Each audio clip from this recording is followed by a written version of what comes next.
I mean, we might as well start right now. Right here. Now, Ian, we had a whole conversation going and we decided... we kept interrupting ourselves. Right. Save it for the podcast. Save it for the podcast. Because, like, if we didn't have a podcast, we would just meet up and be like, yo, let's talk about games. You'd tell me all about your games. Let's do exactly what we do on the podcast, but not being recorded. Basically why I wanted to do this podcast, because that's all we do anyways. It makes sense to me. So what have you been playing, dude? I'm just fuck the fucking, fucking... Or as Darth Vader would say, you may dispense of the pleasantries. Wow. That puts a lot of pressure on me. And just go, man. Like, what are you playing right now? I feel like I can't own up to that level of... Okay, I'm just pumped. It's Friday, dude, and I've been having some sugar today. Yeah, I got a big old coffee. Yeah, big old coffee. Big old coffee. I'm drinking a Body Armor right now. You got a Body Armor? As Kevin would love to say, we are not sponsored. They're not a sponsor, Body Armor. Oh, do we have to? Oh, yeah, we should mention Starbucks. I mean, I don't think we have to, because everyone knows we have 96 subscribers. We should. They don't know that. They don't know that. I mean, they don't know that. I hope they know that, because that means they're going to our YouTube channel and they're seeing stuff. I hope they know that too. Yeah. And then they're subscribing to get us past that. If we had like 96,000, then it'd be like we should Body Armor not sponsored. Yeah, not. I mean, what if they were though? If we had 96,000 subscribers, they might be. Like, I still feel like, what would it? Could you imagine didn't we talk about this on the getting free Body Armor? Oh just my God. Forever? But I would have diabetes. Yeah, you probably would. Because like they are better for you for sure than Gatorade. Yeah. Because they're not just like corn syrup and bullshit. Yeah. But it's not they're all still sugar. They're still high sugar. Still a lot of sugar. Yeah. Still a lot of sugar content. So it's like as long as you drink like a couple a week, you're fine. This is why I listen to a lot of podcasts, as do you, and a lot of the ones I listen to are sponsored by like MeUndies. Wouldn't you love to get free underwear? That would be nice. That would be fucking awesome. That's something you don't think about. No, yeah, but imagine how much money you'd save. Oh, and it's like high quality underwear too. That's what I've been playing recently. Yeah. It's just high quality underwear. High quality. It's a great high indie game. MeUndies, if you're listening, shout out. No, what I was gonna say before that is that we recorded After Dark with all three of us 2 days, right? 2 days ago or yesterday? After Dark? Yeah. Yeah, Wednesday. Wednesday. And today's okay. Friday, so 2 days ago. Yeah, days. It went by quick, huh? Dude, it went by so quick. Holy shit. Threw my whole week off. Because I left your house. Usually when I leave your house after Friday. recording, it's Friday. Dude, that made that dude, Then we just abandoned you in the ice cream place? Yeah, that was fucked up. We'll get into that. I'm just kidding. I went home and like started a cup of coffee and like, cause like that's what I do on Friday night. Cause like I'm going ham. Yeah. Yeah. No, it was Wednesday, and I was like, oh, I can't drink this. Yeah, I have to go. I guess I'll just drink this tomorrow morning. I'll just drink it tomorrow morning. But yeah, it threw my whole week off. Man. Yeah, it was really weird. And I'm here again. And I'm here again, and I'm like, I feel like we just did this. It was fun though. It was a great time. And those of you who are listening, this is Monday night or Tuesday for you, probably. So this will be before. You can go back. This will be on Saturdays when After Dark comes out. Yeah. As long as there's no more bonus episodes. Yeah. God damn it, Kevin. Well, he wanted to do the bonus because we were behind like 2 weeks. He tried to play it off because he got lazy and forgot about one of them. Right. He's like, bonus episode. Bonus episode. He forgets all the time. You know, oh no, I was just going to say I better text him, but he's already put up his Pelennor Fields. I just saw it go up on my phone as I pulled up. Pelennor Fields. Pelennor as... No, I just want to make sure that I want Kevin to have a dream where he hears my voice right there going Pelennor Fields. Pelennor. Kevin, if you're listening, you're in a dream. Shit's gonna get weird when real quick. You are filming your next Lord of the Rings themed UESB video, it's Pelennor Fields. Oh, and just be an all-around better person, like moving forward. That's all right. No, that's okay. Yeah, he's cool. He's not. He's you know what's crazy about Kevin? What's crazy? I mean, I know we'll get going to games here in a moment. Nah, fuck it. Like Kevin, you know how Jeff? Like we always make fun of Jeff. Who's a great guy. He's usually like straight up nice. I mean, sometimes he's an asshole on purpose because he's very blunt. Yeah. But like, Kevin in a lot of the ways is the same way. Kevin reminds me of a character in like a sitcom. It's like he's just a fucking asshole. Totally. But like, they will write those moments where you realize he's actually like a super genuine, wonderful human being. Like on set. Underneath all of that, like on set, he's really nice and he brings in donuts for everybody. Right, that's what I'm saying. Like Kevin is like that dude. Totally. Like totally. He's like. He would do fucking anything for any of his friends. Yeah. Like, lay on the line. Like, but he would make you feel bad about it. But you would never...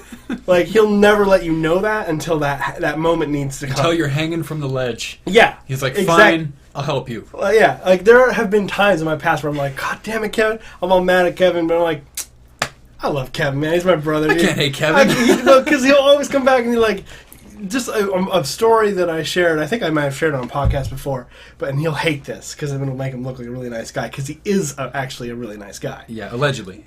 No, seriously, I'm being serious. He totally is. And like one time we went to Red Robin, Alyssa and I and Kevin, and we were it was a long line. It was busy that day, and they had one of those stupid claw machines. And he went on there and he won it. Oh wow. It was just something to do. He was just playing. He had some change or whatever, and a couple tries, and he got like a stuffed animal. I think it was from like a Pixar movie or something.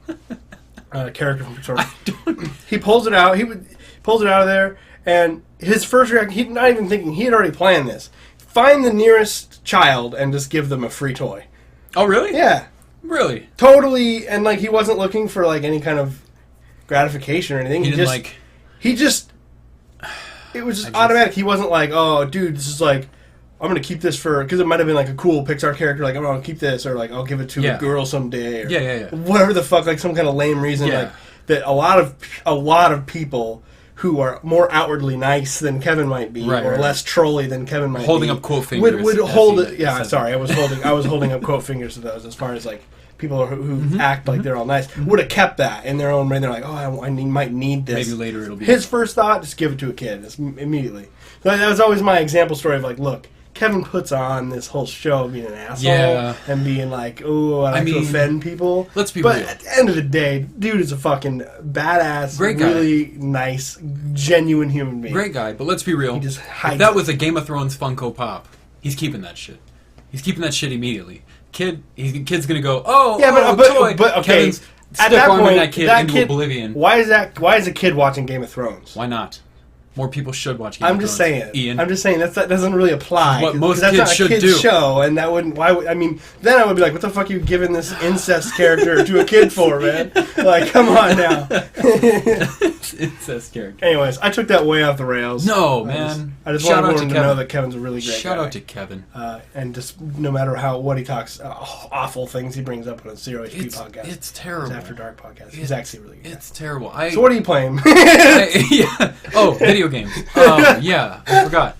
Dude, I don't even want to answer this question. And Stardew Valley? And yeah, I'll go. I just keep interrupting you. That was it, man. That's what we do. It's all right. That's what you do. I'm just kidding. That's totally what I do. No, you're not. No, you're just loud, man. I don't mean to. I'm not thinking I'm going to cut this fucker off right now. Dude, fuck this guy. But it's just, I'm listening to you, and they're like, oh, I really want to respond because I'm really listening to him. I understand that my compelling commentary on the Stardew Valley universe is something that just makes you want to fucking traject yourself energy. into conversation. That's obvious, as it does, as farming simulators usually do. Unfortunately, that's what I've been playing. Riverlands? Riverlands? Yeah, same farm. I settled on Riverlands, my third farm. I settled. How many hours are you in this game? God, I think 28. I think 28 hours into this game, and I have nothing done! I don't even know. I feel like I've done nothing. I haven't even unlocked all of my farm. Not unlocked. I haven't cleaned it out. I have enough room for what I do right now. Okay. I have a lot of those lobster cages we were talking about in the last podcast. Right. Pretty much just running the entire length of my farm. And every morning I get up and I just pick them all and then put bait back in all of them. And I sell everything and make $30,000. You inspired Tim to buy this game, by the way. No fucking way. Because last week he was like, I was hearing Mason just talk all about... I'm Kevin, but mainly me. He's like, I hear Mason talk all about Stardew Valley, man. It sounds pretty good. It's pretty cheap. I'm like, cool. A whole week later, today, he IMs me. He's like... Damn. He's like, hey, I bought Stardew Valley. And what based on he's only a few hours in, so he's still kind of getting the hang of it. The hooks aren't in yet. But you sold a copy of a game, dude. Fucking what's the developer? Where's that sponsorship at? Let's go. Let's get a free T-shirt. One copy. I made you $15 or cheaper if you got it on PC. No, I don't. That's know. awesome. I don't know what he got it on. Shout out to Tim. I hope he plays it more. He really should. It's a great game. I hope he likes it. My next step in the game: find a wifey, get her. I was actually just about to ask you. Like, there's a whole nother ladle. A whole ladle. Stardew Valley. Yep. There's a whole other layer to that game as far as like relationship building, and there's like characters. Ian, let me tell you a story. Let me tell you a story. Stay a while. Take a seat. Pop his lap. Let me tell you a story. early summer in Stardew Valley. It's about the 4th or the 5th of the month, right? There's a dance held in the town. Everyone, just all 28 people in the town come together, and they have like the old shindig, if you can imagine. Okay. I showed up. I've been busy fishing and farming and whatnot. You're just a creepy loner. Not socializing. I'm the guy that the kids talk about. You're a guy like the horror movie that's like the silhouette on the top of the hill. Mr. Jenkins, who's like really a good guy. Yeah. Really a nice guy. Right. Like he never comes down. Kevin. He's the Kevin. He's Mr. Jenkins, if you will. I'm that guy. And, I show up, everyone's like, who the fuck are you? My guy's not good looking either. Keep in mind, I have like boots and jeans and a black shirt, much like myself in real life. Or flip-flops, if you will. I show up, I'm fraternizing among the locals, right? Yep. No one knows who I am. No. I'm trying to like hit on these girls, and they're not having it. I showed up, one girl was literally like, is that how you dress? And then she walked away. Oh, and I was like, whoa, I don't want to marry you. You're not a nice person. Yeah. If that's what she cares about, she's done anyway. Like, okay, fuck her. Keep in mind, though, there were 5 more girls I went to who are currently single, because you have like a little log of everyone's kind of social lives, which is really weird if you think about it. But yeah, Mr. Jenkins. That's very strange. Now that I said it out loud. He's got drones and cameras and like. I do that in real life too. But it tells you who's single and your current. It's so weird. And your current relationship status with all these people. Mine were all basically empty. I figured this dance was an opportunity to get that up. Turns out you're supposed to do those things before you come to the dance. You do favors for people and you give them gifts and stuff that they like. I show up. The next 8 girls I asked to dance with me all abruptly declined. Whoa. Most of them were like, who even are you? And then the other ones were like, you're not good looking. And the other one was like, there were like 2 polite ones who were like, I'm no. Just made up something that was... Yeah. Basically, I realized... Did you like go look up on forums like what the fuck is with this? I did, and I figured out I missed some opportunities. But you can make up for that, right? You can go back into the town now. You can give them gifts, and at the beginning of the next year, you can make up again and try to build up that relationship or give them gifts and do favors and whatnot. If a girl says no, you can pull out your binder like, look, you told me this book says you like me. This log of your life that I've been keeping. If I only had that in high school. Yeah, dude, you're telling me. God damn it. Oh yeah, okay. So after 8 declines, it's 2017, Ian. Keep in mind, I started asking men to dance. Decline! Every one of them declined me. Just to test the game's boundaries. This is a small town. Yeah. And, I figured they'd be open to different ideas. Hold on, is your character black? My character is very white. Okay. Why? Well, I thought it might be in the South. I'm like, well, dude. No. Here's your problem. Showing up to, like, Southern Belles... Like, look, man, go watch Get Out. Okay? No, I hear what you're saying. I just had a little light bulb go off. Fun fact about the game, I think there's one black guy. His name's Demetrius. Demetrius. That's not a bad name. It's fucking awesome. It's a pretty black name, though, if we're being real. Anyway, got declined by 8 females, probably like 4 men. I was just trying to get my groove on. It didn't happen. So when you finally... There's like... You talk to the mayor when you want to begin the dance, right? You fraternize before that, but then you begin the dance.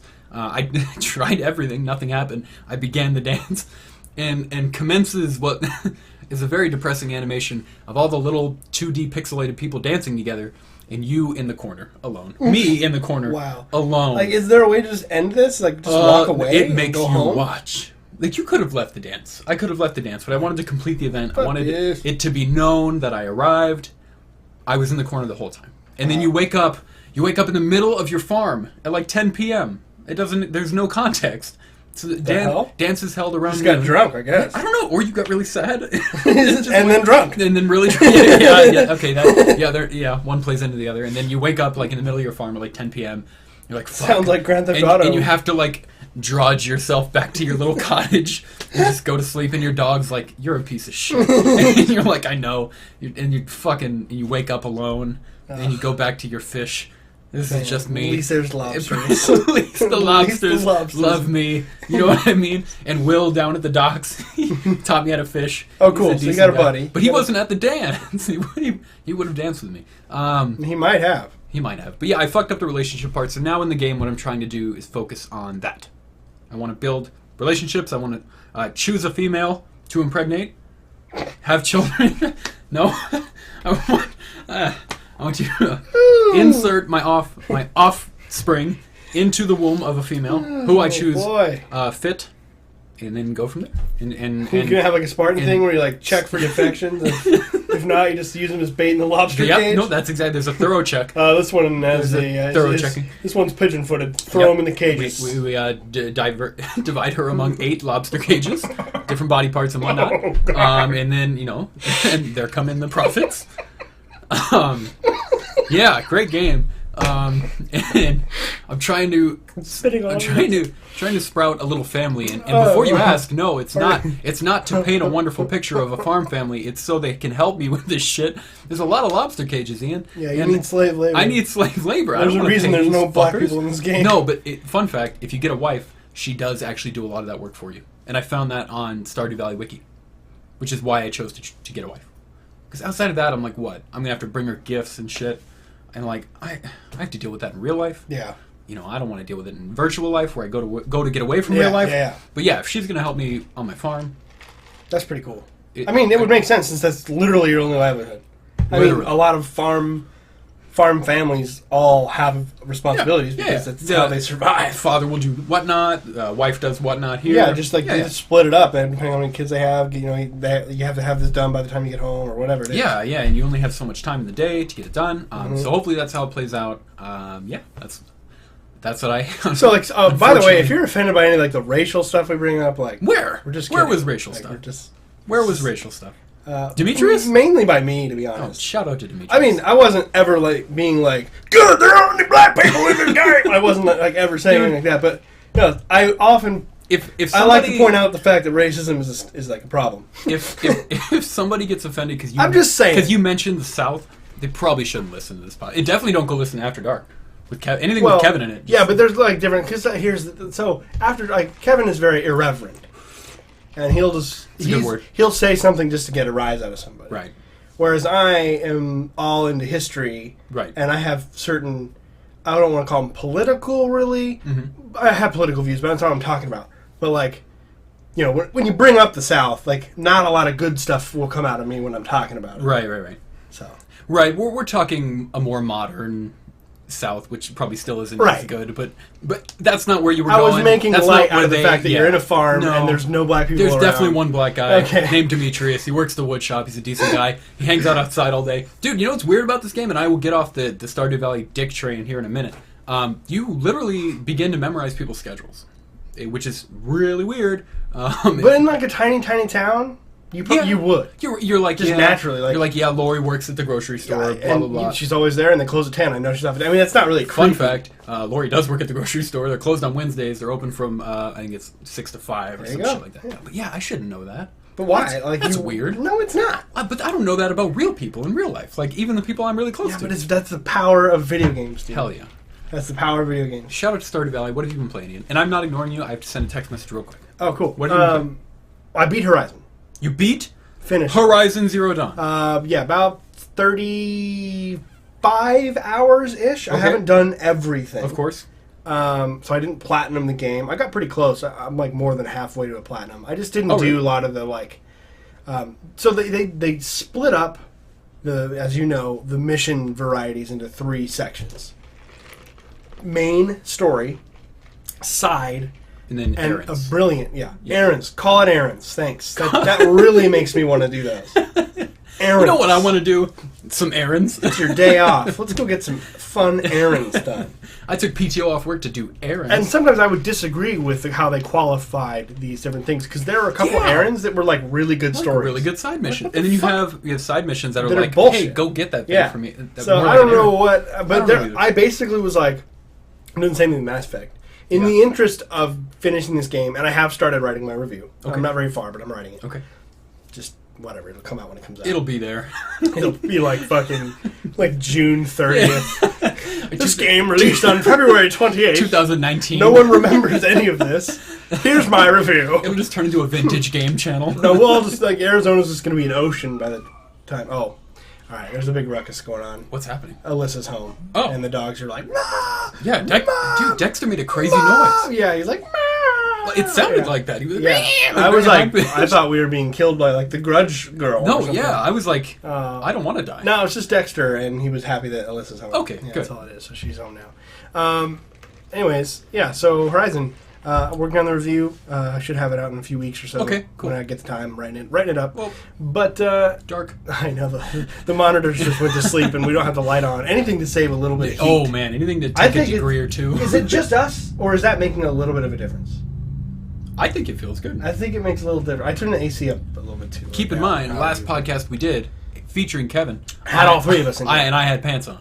Oh, you big, did. Big yeah, mistake. You had jeans on. We usually, when we have 3 or more people, we'll take it in the living room. Right. We didn't do that. I think. No, when we have 3, we were in here every time. But didn't we do one with 3 out there? Or am I? Mm-mm. That never happened. No, anytime we had 4, we'd do the tape. You're right. No, you're absolutely. But the 3 of us were in here every time. I don't know why. Always fucking. I don't know why I wore pants, and I thought about it too before I came over. Yeah, you actually made a conscious decision. Just a bad idea to wear pants. Yeah, I was like, I'm comfy. That's not good. You know, just not a good idea. I'm sorry. Back to Horizon. No, it's all good. Yeah, so Horizon. So I was telling you, and I think we have talked about this in previous podcasts, but I was telling you about the main story and how you were saying it's good, but it's not grabbing you a lot. Yeah. The last 4 hours of that game are major revelation after major revelation after major twist, and they're all really fucking good. Okay. And it's just just getting slapped in the face in the best of ways. And I was like, this is just ridiculous. And just onslaught. You 2 of these things, these twists or these new discoveries you make, would have been enough to impress me. Yeah. But they just keep coming. Just keep getting hit with keep coming. Twists and turns. And the cool thing about it, as you find all this out, it's not amongst a bunch of really annoying combat. Okay. It really just kind of slows down, and you just walk through these areas and just get story dumped on you, which doesn't sound fun. No. But it is. It's such a payoff for all of everything you've done up to this point. Hell yeah. Every question. It's weird because sometimes you in a game like this where there's a lot of mystery or you just don't really know what's going on behind the scenes, and they tell you, it's kind of disappointing.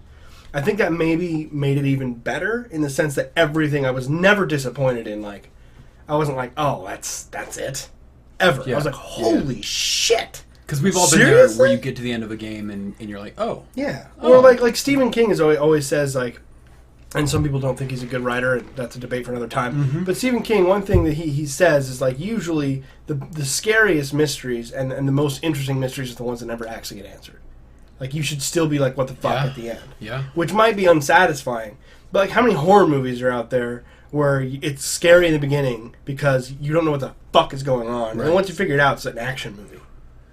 You're like, oh, yeah, okay, it's just this. Or it's kind of an anti-climax. We talked about it last time, The Village. Yeah, The Village. Talking about movies. Jeepers Creepers. I don't know if you've ever seen Jeepers Creepers. I love that movie.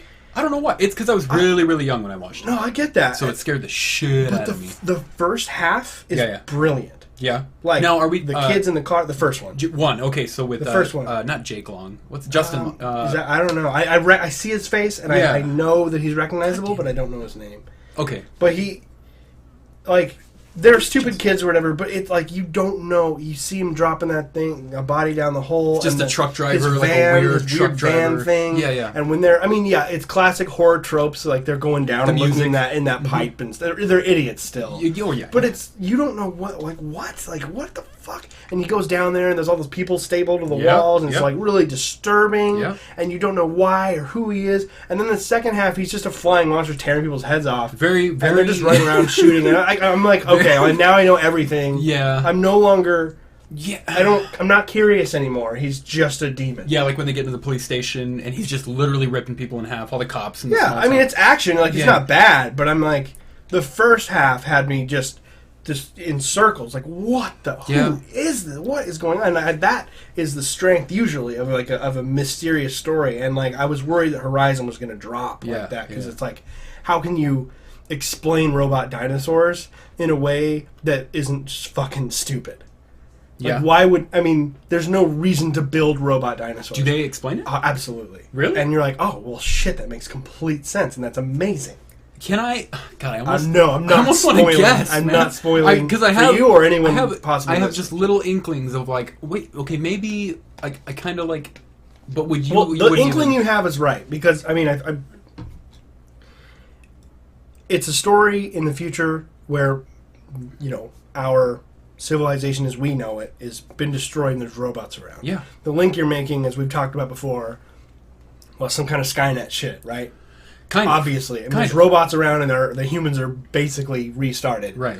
And there's ruins of massive buildings. I'm assuming these AI were partially responsible. We built robots we couldn't stop. Right. Like, that. When I saw the trailer, that was my assumption. Before you go any further, let me tell you my first thought. It's not even a long one. It's just what I've noticed playing the game. And you don't even have to... I'm just going to look deep in your eyes, and we're going to figure it out. Well, the thing is, I might be able to answer it and not spoil anything, depending on what you're saying. I still can't figure out why the form of dinosaurs. I don't know. And I mean, are they dinosaurs? Like, there's like a giant chicken one, and there's an alligator one. But alligators you could call dinosaurs. Yeah, if we're being honest, definitely. But yeah, if we're being honest, the Watchers look like Velociraptors. They kind of do, yeah. And they have like... Yeah. Okay, they do have dinosaur qualities, like Thunderjaw, exactly. Yeah, and but my idea, because when you walk around the game and you notice these robots and they don't notice you, what they're always doing is gathering materials. Oh yeah, that gets answered. That's what they're always doing. So my thought was that they were just built to gather materials. Right. And then that gets see, and that's the thing. That gets answered directly, and the answer is way bigger and more complex than you can possibly imagine. But it's not so complex that you're like, what the fuck? Okay. You're never confused. Okay. It's crazy because I usually will get mad when a game just dumps exposition. But this game dumped exposition, and I was just like, yeah, can I try one more time? Give me more. Can I throw one more thing? Yeah.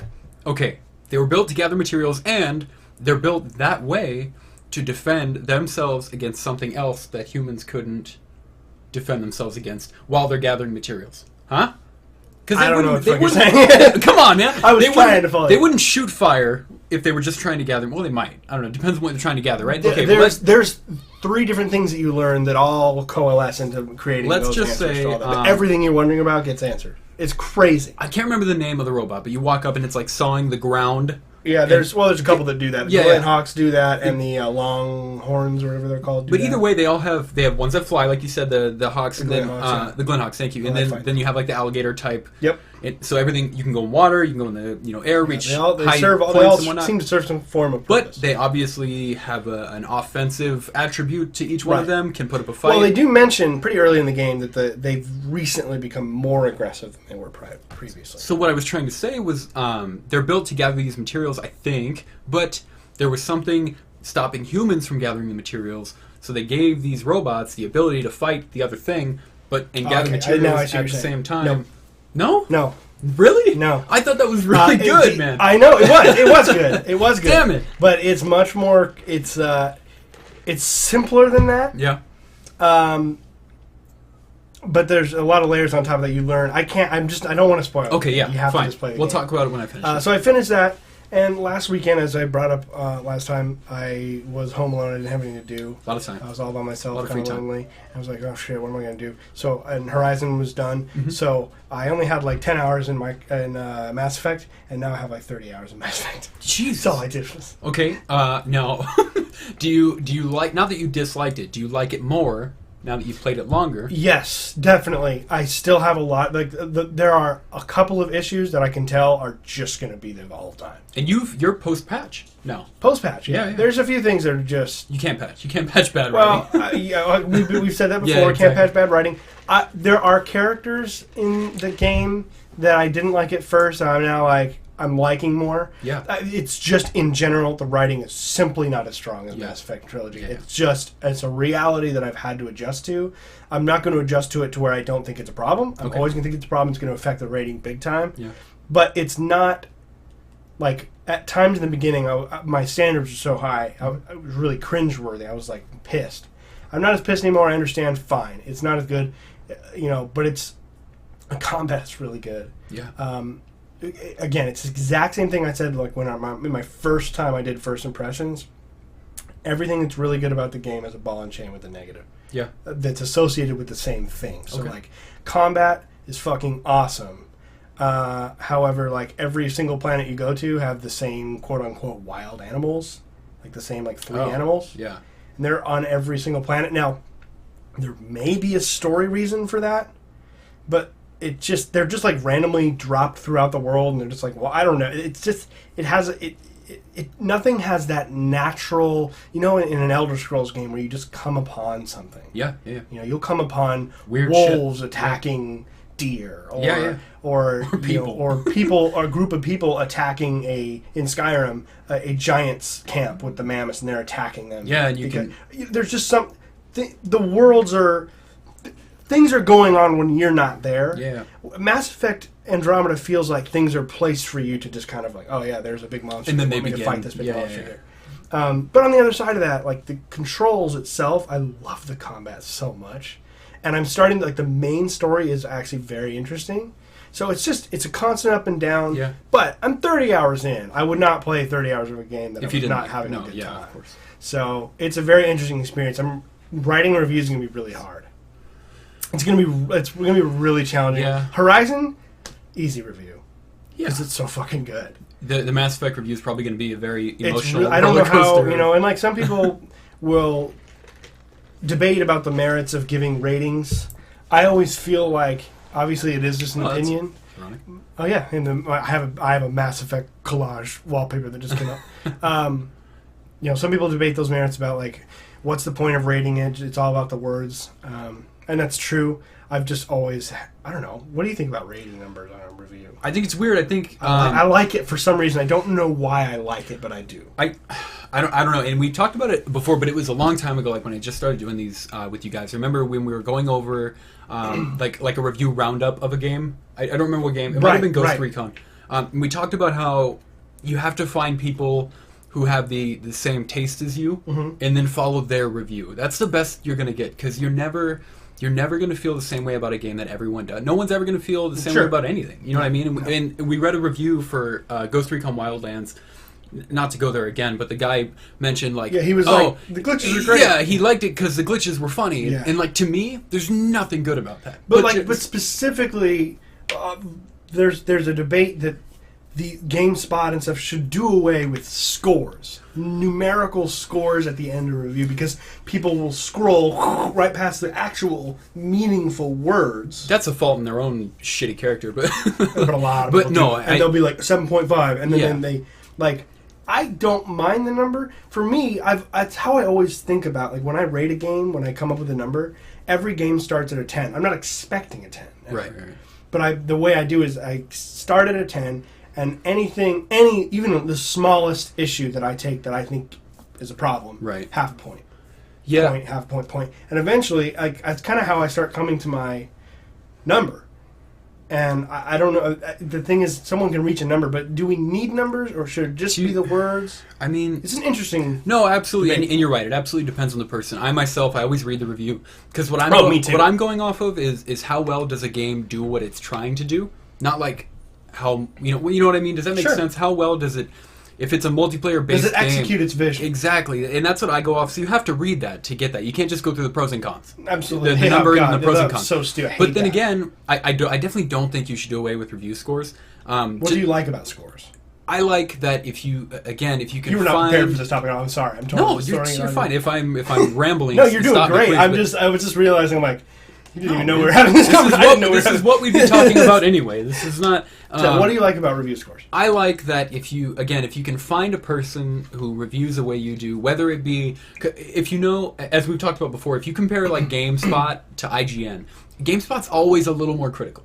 You know what I mean? I like that. I would say a majority of the time. And then there's people who will go, I usually agree with GameSpot more than IGN, which is hard because there's a lot of different reviewers. If you dive deeper, there's reviewers within each website where you can go, I really like that person. I don't usually agree with this person. Exactly. Right. And then with that person, I think numbers come in handy. If you don't have the time to read a review or whatever, and you scroll down, in context of the person. And you go, blank thinks this game was a 7.8 because of blank and blank. Well, if you don't care about the cons, if you're like, well, graphic fidelity isn't that big of a deal for me. It might be a 9 for you if you don't care about graphics. And I think reviews are important for people who don't want to dive in and read it like we would. I think it gives a good conclusion rather than someone having to go through and read the whole review. Sure. I don't think anyone should have to do that. We just love games. Then you have how the numbers, what they actually mean. Like Game Informer, for example. Yeah. And what I mean by that is, like, Game Informer, a 7 is average. See, that's not right. That shouldn't be right. That's why when you flip through the back of a game, I love Game Informer, by the way. All their writer, I love most of their writers. Right. I understand magazines are kind of a dead art, and I don't like their rating system, but I listen to their podcast. Their podcast is wonderful. Ben Hansen's a little dick, but I like everyone else who comes on. Every time you tell me they have a podcast, my mind explodes because I forget that you told me. They're really good. And then Ben Hansen, he pisses me off at first, but like sometimes you like him, sometimes you hate him. But the rest of the crew is great. Yeah. They're really good, and so I love getting. It's cool to listen to their podcast and then read their magazine because you see who's reading. You can hear them. It's crazy. That is kind of cool. It's really cool. Yeah. But yeah, their average is a 7. See, for me and Angry Joe, and me, other people, 5 is average. Well, yeah, it's the middle. So if I give a game a 7, that's pretty. That's pretty good. Yeah. It's significantly above average. Yeah. But it clearly has some major flaws. You know what I mean? Yeah. Or so it's just that's another argument that the anti-numerical people would say numbers don't even mean anything because different people value a 7. Yeah. They value the integers at different different values. It's like whoa. I definitely see that argument. I think you're right. I think there's a weird optimism that comes with reviewing games where people are like if you and me like from IGN or GameSpot saw a 5, like what? That like never happens. Yeah, because they all hover in this. They won't give anything to. I don't know. I don't like that. No, yeah, it's a really weird analogy. Let's go. Madden. Let's go. A few years down back, the hole. like 5 years or so back, Madden had the same problem with the player ratings. Okay. So like there was like probably a 8th, maybe somewhere between like an 8th and a 6th of everyone in it were in the elite 90s range. So like 5 or 6 dudes per team had like 90s. As they made the ratings start to actually matter more in the gameplay, they found that they would stretch them. They stretched them way out, which is awesome. So now, like when you have a dude who's in the 90s, it's a big you deal. can tell in the gameplay, holy shit, this guy is freaking elite. And it just changed the whole aspect of the game. It changed how you do free agency and drafting and all that because suddenly the ratings had a lot more meaning to them. They weren't all just crammed into 80s and 90s. Right. If you were in the 70s, you're just a shitty player. And like, which is crazy. Yeah, it's crazy. So it's sort of an analogy of that. Like for me, if a 5 is average, you get it. Each number means a lot more. Because it's like, okay, like this is above average. Got it. Well, yeah, because if everyone gets an 8. I gave For Honor a 6.5. Yeah. I like For Honor quite a bit when we played it. But it has problems. But it's got huge problems. It has almost as many problems as it does, yeah. But slightly more pros, where it comes at a 6.5. Like the core of that game is the combat, the controls are fucking awesome. Yeah. Just everything else around it. It does what it's trying to do for the most part pretty well. And it was so innovative. It was so different and new and so fresh. Different. That's why I bought it, and I don't regret buying it because I support that IP. But anyway, so yeah, that's kind of a random conversation that we just flew off on, but it's good content. Good content. Let's get started on our topics here. These things are flying by. The more we do them, like I know, the quicker they go. The quicker they go. It's so crazy. Yeah. We wanted to do. There wasn't like a ton of. There was a few things that I did see that were big news, but I was like, people. They didn't grab me. They just didn't grab me. Right. So if you're looking for like headline news, just go to one of the big places. One of the big guys. So I thought we could do kind of a main preview. Let's do it. Prior to that, though, really quickly, I did find an article that I'm super interested in. Did you ever play any of the Fables? I played Fable 2 a lot, like long before I ever played Fable 1. Strangely enough, let me give you a quick background. Okay. I played Fable 2 a lot on Xbox 360. I don't know if it was on original Xbox and 360. Was it? The first Fable was on the original Xbox. But Fable 2. Only 360, right? I would say only 360. Okay, I played it a lot on 360. Really fun game. I liked it a lot.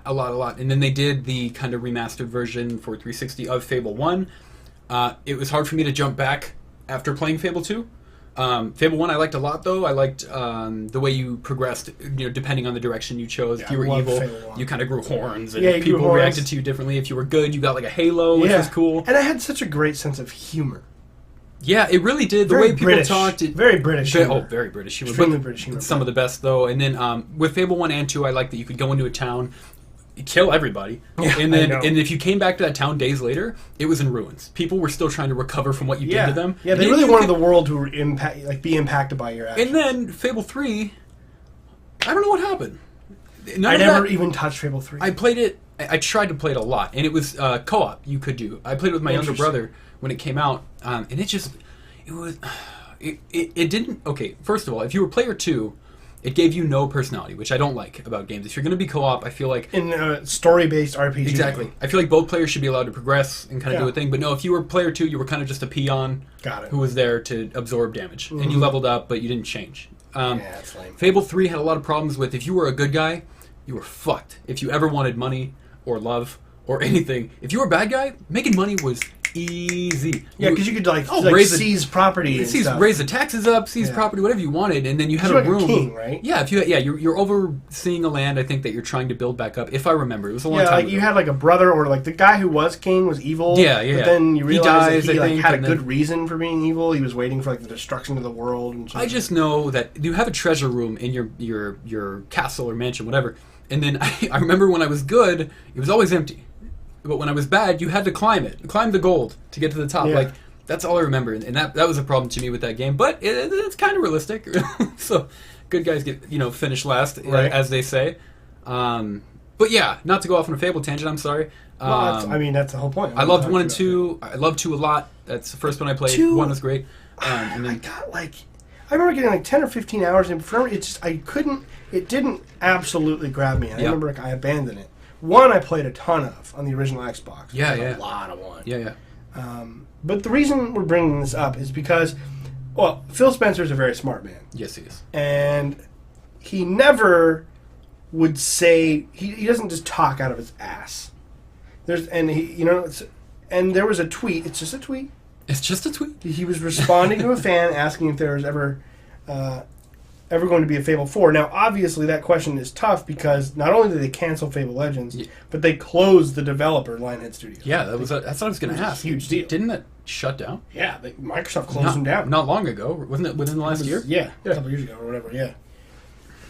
So, but Microsoft still owns Fable. Okay. And so the guy asked him, "Hey, Phil, will we ever get a Fable 4? The original Fable played a big part for me in my life earlier when I owned an original Xbox." So Phil responds, "Nothing to announce now, but I do think the IP has a lot of places it could go." If he wanted to quash rumors of Fable 4, or a remake, or a reimagining, or reboot, or whatever you want to call it, he would have been like, "Sorry, there's nothing planned." Or, you know what I mean? Or distract. For him to be like, "Oh yeah, we could take it all over the place." They're obviously thinking about it. I think it's something Xbox really needs. It's a big time single player, really good story driven, and then fantasy game. Fable being such an Xbox staple, I think, if you will, right? Yeah, absolutely. I think that'd be the perfect place for them to recover after misuse, after the arguable, tragedy that was Halo 5. Maybe not tragedy. It wasn't that bad, but yeah, it was underwhelming. Very underwhelming to the 10th. But yeah, they could definitely use something like it. Because recently, which we've talked about, Xbox is not even there. Sucks, it's just not. Yeah. I don't even. Which is really disappointing because I love the platform so much. It's everything they've built with Xbox Live is such a great service, and all the additions they keep making to the HUD, and they keep updating everything, and they're listening to feedback, and they've done such a good job. But at the end of the day, it's God, you guys don't have shit on your fucking platform. What are you doing? You have to hope they've been. They canceled. What was that game? Spellbound or whatever. Scalebound. Scalebound with the kid with the beat. I was never going to touch the Beats that by Dre who was riding Dragon. I looked at that game and I'm like, no fucking way. But I was still disappointed. A lot of people were as an Xbox fan. I was disappointed it was canceled. I wanted there to be a good IP. There's just nothing. It's Gears and Halo and Forza, and that's it. Yeah. So it would be so cool to see them. A lot of people that I've been hearing would say that Rare, another classic British developer, once they're done with this Pirates game they're making, what's that game called? I don't remember. Is that the one where everyone kind of helps control the ship? Yeah. I don't remember. We'll call it sea shanties. There you go again, right? That gives another example. Yeah. I don't. I watched a preview for that game. When did they show that preview? That was forever. It was an E3 last year or before that. We'll call it sea shanties. Yeah, it's just okay, this looks like a weird kind of fun hearted. But you'd have to have your group. It requires too much. They just don't have that big AAA box. I'm dude, if they just... I think they should get Rare, or get whoever the fuck you want. Get a really good developer or make your own fucking company like they have before. Yeah. You know, like they need more of a stable of developers. I mean, Sony's got Naughty Dog. They have From Software, not for all their games, but for Bloodborne. Yeah.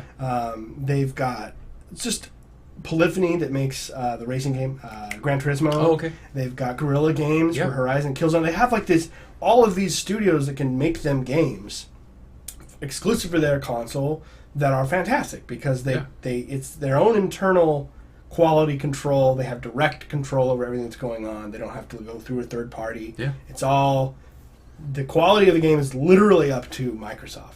It's like, I don't understand why they don't have more companies, more of their own. Yeah. I know it's expensive, but for fuck's sake, you're Microsoft. You're Microsoft. You could look at Sony. You could look at Sony and just breathe on them and kill them. I mean, I just squish them with your boots. Like you're a behemoth. Yeah, I don't think money in the world, and I don't just do it. Just spend the money. I don't know where the hesitation is. I don't, because Xbox is a huge part of Microsoft. As much as they might not admit it, and maybe they do admit it. I don't know. I'm just saying that as kind of figure of speech. But like everyone thinks like, oh, Windows, you know, and that is obviously Windows and all of their software around the world. Yeah, that's powering all kinds of grids and shit.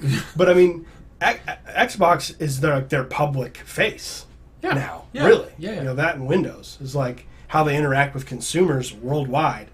And they just don't represent themselves at all, in my opinion. And if you come out, just call it Fable. Xbox One and Scorpio, or whatever it's going to be called. It's perfect. It's like, God, yes. That's the place to go, because then all the people like us who are like, oh, Xbox. Yeah. Oh, yeah. Fable? Hell yeah. And RPG, you know? Yeah. It's not, we aren't just like losers jerking off in our closet. I mean, not always. I mean, yeah. I mean... Right? You know, right. Okay, maybe I should use a different example. I mean, you know. Go ahead. My point being is that I don't believe in the whole, like, Xbox owners only want to play Call of Duty, bruh. I mean, that's a crowd. That's a crowd that exists. Yeah, but it's a crowd on PlayStation too. Yeah, you know what I mean? I guarantee you that game would sell. The only reason it wouldn't sell as much is because there aren't as many Xbox Ones in the wild. Right. But the attachment rate from Xbox One owners to Fable would be really fucking high, in my opinion. I think so. And I think they have to do something like that. They got to start getting some games out. Like, this E3 is huge for Xbox. They better have some massive announcements. Brand new IPs that no one's ever heard of. Yeah, because they can't keep doing Halo. I think Halo's towards the end of its life, unfortunately. Maybe not the end of its life, but the end of the whole Halo 1, 2, 3. That is no longer working. No. I think that's ever since Bungie left, it's just taken steady tolls downward. And there's nothing they can do to improve it. If you went back to Halo 1 if you went back to it playing like Halo 1, people would complain that it wasn't fast enough. If you went back, if you made it faster, people would complain it was too much. Like, you know what I mean? Well, for me, it's just the story. I think the gameplay is fine. Actually. Yeah. I just think the story. They don't have very good writers. But it didn't throw you off at all when it was like, click that to sprint. You were like, what? At all for like no, it did. I can see that. Yeah. But like, I can adapt to just about any control scheme. Yeah. But after a while, I was perfectly fine with it. Right. I just thought the story was incredibly underwhelming. This is really lame. You among and it was 5 hours long and it ended on a cliffhanger. It did not. I beat it in like 5 or 6 hours. Really? Yeah. That's not an exaggeration? No. I never finished the game, so I didn't know. You were probably almost done with it. Wow. Seriously, when you start the game, you're almost done with it. It's unbelievable. That's very strange. Yeah. And you think back to Halo 3 that had such a great campaign. God. All Halo 3 of those games. All 3 of those games. I would say 2 is the best campaign for me. But 2, they're all so good. God, they're so good. So anyway, I just kind of wanted to have an Xbox discussion, and with Fable kind of being somebody's got to. Yeah. Well, dude, I mean, it's PS4 is easy to talk about. They're the best right now. Yeah. And as an Xbox owner, like, I feel like no one talks about them because Xbox isn't doing shit. So. Yeah, they're not. But that was an interesting. I refuse to believe that Phil Spencer would just off the cuff mention, "Oh, we could do so much with that." Like, he's a smart guy. He knows that everyone's going to pay attention to every tweet he makes, and he's not going to drop a little line like that. Especially recently with the drought that they've been having. You know what I mean? He's not just going to be like, "Oh, I'm not saying that I'm expecting to announce it next month at E3." Yeah. But I expect Xbox to come out with a Fable. It sounds like it's just something they might be talking about. You know what I mean? Yeah. Something that won't be I think years personally, I think they're working working on it. Yeah? I think they at least are acquiring a studio, building a studio, or letting a studio they already own know this is what you're doing next. And someone's drawing art for it right now. That's my hope. I hope so, man. So, I hope so. We'll see. I hope you're right. So, finish up the last 10, 12 minutes, 15 minutes, whatever. There's 2 games. There's a lot of stuff coming out this month, but there's 2 big ones. Prey! 2 big ones. Prey came out today as of this recording. The Cinco de Mayo. What are your impressions, or what do you know of Prey? So, much like Stardew Valley, Ian, I didn't know much about it until we talked about it, which is why I'm glad we did this now. I know, right? I keep you in the loop. You keep me in the old loop, you know? Anyway, I didn't know a lot about it. It seemed just kind of like sci-fi shooter, whatever. And then I started watching videos, and I watched the ACG review this morning, Angry Centaur Gaming. If you don't know, if you're ridiculous, great reviews. I love him. He's quick side note on your topic about the numbered reviews. He does kind of a buy, wait for sale, and never touch, which I like a lot. Something I'll be taking from him very quickly is his segmented thing. Like the way he reviews different sections with bigger games like Horizon. I might do something like that just to like make it. I think that's manageable. That's probably the best way to do it, especially for that kind of game. Anyway, keep going, so for Prey, what I noticed was I got more excited about it the more gameplay footage I watched, which is what they want you to do. But you and I, last time I was here, or 2 times ago, watched a YouTube video that they let out about that game. It's just like a joke. Yeah. There's like funny like 50s pop music playing in the back, and then it's just the main character whose name I don't know turning every enemy into like piles of mush, and then him recycling the enemy, and like out pops a bunch of materials, and the machine's like, oh, thank you for recycling. It's like, it was hilarious. And I was like, oh, this game knows what it is. That makes me love it so much more. It's not taking itself too seriously. And then I watched the game as much as I could without ruining it.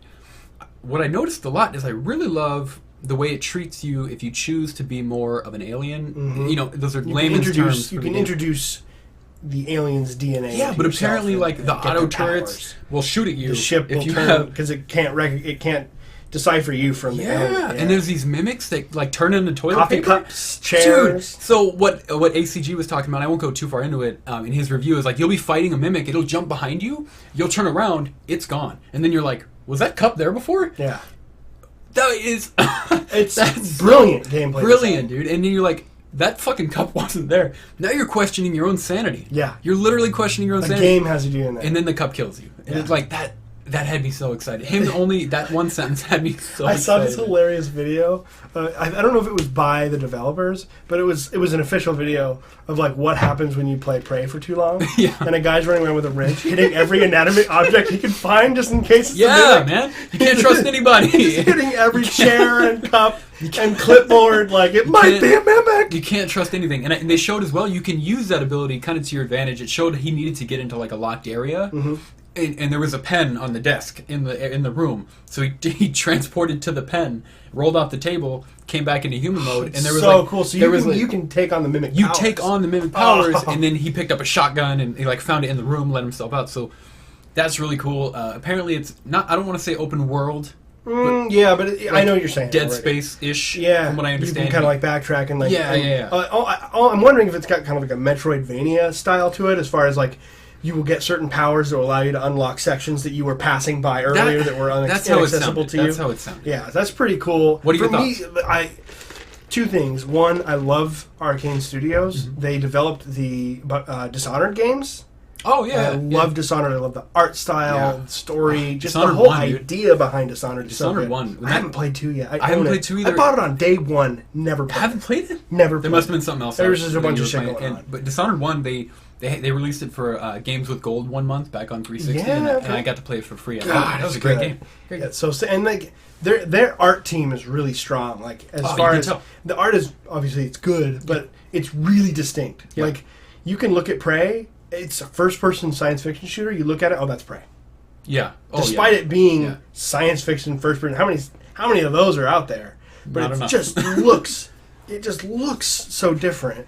And the story of an alternate historical timeline where JFK was not assassinated. In Prey? Yeah. Oh, I didn't even know that. It's an alternate timeline. JFK was not assassinated. I think that plays into it. So, absolutely, because that station was built like the world was better with JFK in it, basically. And they built the space station. They discovered these aliens. They built the station around them, and they worked on them. Okay. And then the aliens got out in 1995 in this alternate history. Naturally. Killed people. They shut it down. They shut the project down. They banished it, blah, blah, blah, on and on. Then, as times go on, privatization becomes a thing. Corporates are more powerful than governments and all that classic sci-fi stuff. And they purchase the space station, the long-abandoned station. And they rebuild it, and it's layered with gold, and it's all. That's why it looks so beautiful. It's got all the wood paneling because it's a private corporation that owns. They're showing off with their. It's like a giant goddamn advertisement. Yeah. But at the end of the day, they bought it because they knew that there were the aliens that were on there. They were aware of that. Yeah. So, and that's kind of the story. You are, I think you're a scientist or some kind of employee for that company. For this company. Okay. And you're sent up there, much like Dead Space. You're sent to this station after shit goes down to fix something. I don't think you're like a soldier. That's strange. They always send the scientists when shit goes down. Like you should. Well, because but they don't know that it's a military. It's like like in Dead Space, they're like we've lost communication. They do send a security team with an armed security team, but they send Isaac Clarke because he's a engineer. They think like a satellite. Yeah, so he needs to go out there and repair it. That's why Isaac is on that ship in the first place in Dead Space. And then the security team gets slaughtered like fucking pigs. And somehow scientist guy becomes a Well, that's what was so cool about that game is that you weren't a fucking Marine, motherfucker. Yeah, you're like you weren't your weapons nerd. Weren't the weapons like engineering type? Yeah, like he had like mining weapons and saws and industrial. You were a nerd. Yeah, you are. Absolutely. He's not a soldier. Like that's why I love him in Dead Space 2 too. Like he doesn't, kill a whole room of aliens and be like, goddamn right. There's none of that. Like he'll get surprised and shit goes wrong. He's like, fuck, what am I gonna do? He just loses his way. It's so I love Isaac. Anyway, tangent. But yeah, Prey looks absolutely phenomenal. Can't wait. I'm going to pick it up later. Probably later this month. I need some money. Yeah. But I absolutely plan on buying it at $60. I want to buy it at $60. Yeah. Okay. I'm not going to wait till like the winter or whatever. I want to play it because I feel like it might be a Game of the Year contender. And we only get 6 spots a year. Now we might maybe we'll do more if you want to join us on that. I would love to. So maybe we'll do more spots. Okay. 3 a person. How do you guys? So you guys take the 6 spots. We don't rank them at all. Okay, but you take the 6 spots and then you divide it among yourselves? He had 3, I had 3. Oh. Yeah, so maybe we'll just do 2 each. You each get 2? Make it tougher. That's fucked up. Because I don't... As soon as you're given like 9 or more, then it doesn't really mean anything anymore. And I'm bummed out because I already know Stardew Valley would have been mine, but it came out last year. Yeah. That's fucked up, man. Doesn't count, bro. Come on. That makes it... But at least that's an easy way to get rid of it. Yeah, as far as we'll do an honorable mention. Games. We'll do honorable mentions and we'll talk about it. Oh, yeah, we have to always do an honorable mention game. But yeah, so I think Prey might contend for that based on just it might contend for mine. So I really, really want to play it. I can't wait. Published by fucking Bethesda. They're on a goddamn roll. They're just doing such a great job of publishing. I mean, everyone always knows them, the development team who makes Elder Scrolls, but like as a publisher with Prey now and so many great games, Doom. Yeah, I was trying to think. I'm like, there's one. They've just done so much, and they're doing a really great job. So, last topic because we're just about done. Yeah, we'll finish it up. Injustice 2 is the next game. It comes out May 16th. Okay. For all the platforms, Xbox One, PS4, PC, all that. No, I think it was last week where I talked about how I'm not a big into fighter games, but I like Mortal Kombat. Yeah. I did play Injustice. It's made by the same team. Okay. NetherRealm Studios. And I liked that one too. I just like the way that they control and look and the animations. I feel like they're a little bit more accessible to casual fighting game players. Yeah, I think they're obviously more relatable when you're a child. You already know the backstories of all these superheroes that you get to play as. I don't mean from even a gameplay perspective. Yeah. I mean, there's combos. It can get as complex as you want to make it, but it's playable from someone like a kind of a noob to fighter games like me. Yeah. And I can get into it. Plus, they tell pretty good stories. For fighting games, it's kind of difficult to tell a great narrative. Yeah. Injustice had an insane story. Yeah. Injustice 1. Like, if you decide you want to play it, like borrow it sometime or even pick it up if you really like it, definitely check out like a recap of the first story. Because it's crazy. It's got like alternate dimensions where Superman fights Superman. Superman's bad or something, right? Yeah, well, like, so the Joker tricks him into, he's like, Joker takes his Superman's Lois, and they have a daughter, and he takes them prisoner and tells him he has to do this in order to save them. When he does that, it's a nuclear bomb that gets set off and destroys. Jesus. Yeah, it kills like 11 million people, and it's all Superman's fault. And he didn't know it. He didn't willingly do it. But Superman loses his fucking shit. Kills the Joker, and creates a global military state to ever prevent anything ever happening again. And like, I don't remember how it all comes together, but there's an alternate dimension that somehow gets messed with, and Batman gets pulled into it, and he wakes up and he's in this military state, and Superman is this dictator. And he's like, what the fuck is going on? And as Batman, he starts investigating. And he learns everything that's happening. So he ends up being able to communicate with the other dimension and like bring heroes in to save this world. And at the ultimate battle at the end is good Superman versus evil Superman. And he takes him out, and they put him in a kryptonite cell. And it ends on a kind of a cliffhanger where the bad Superman looks at the camera and his eyes glow, like kind of indicating like, no, he's still powerful. And that's how it ended. It was a really good story. It was really interesting and intricate, and all these. I'm not a huge DC fan, but all of these, it didn't matter. I was into it all the way through. It was really, really good. Yeah, that's kind of the point I was trying to get to. Is like I'm not even close to being a big DC fan. You are not either, but we both know who Superman is. We both know who Batman is. Joker. I even know some of the little bit less ones. With all the movies that have been coming out. I've been reading up on some stuff just to kind of stay relevant. I did play the first one. I obviously didn't get into the story enough. I played like a couple matches, quote unquote, if you will. Sure. I didn't get into the story. I didn't know any of that, which is crazy. It's amazing. What I was gonna say is you don't get the same kind of violence you get from a Mortal Kombat game, of course. But it is fun when you can punch somebody into space and then fly up in space. Poison Ivy's in this game. Yeah. She has one where she has this giant like evil plant creature with teeth, and she throws them in and it eats them up and like spits them out. It's so cool. The cinematics are really cool. Yeah.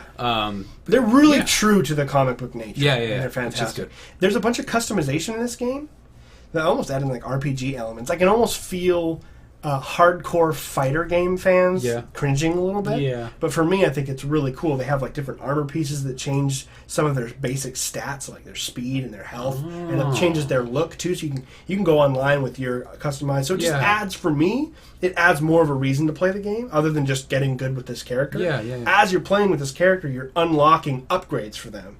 So there's that extra hook of playing the game. Other than just being competitive. And remembering the combo that's going to beat everybody. Or spamming Fireball. So even from a single player perspective, you're like, oh cool, I unlocked a cool new mask for Deathstroke, or I unlocked, just all kinds of, like different armors, and they actually make the character play differently in the game, which is a really interesting concept for a fighting game. Yeah.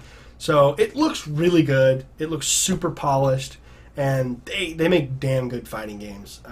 And I can't wait, actually. Dude. I'm probably going to pick it up day one. I'm right there with you. I don't know if I'll pick it up day one, but I am excited. Just come over and play it. That's what I was just going to say. I'll probably take advantage of you and just come play it. Yeah, dude, seriously, feel free to come over. Maybe we'll do like we did with Mortal Kombat and kind of have some people over. And well, my birthday's coming up. I said we, like I live here. I wanted to do a Mortal...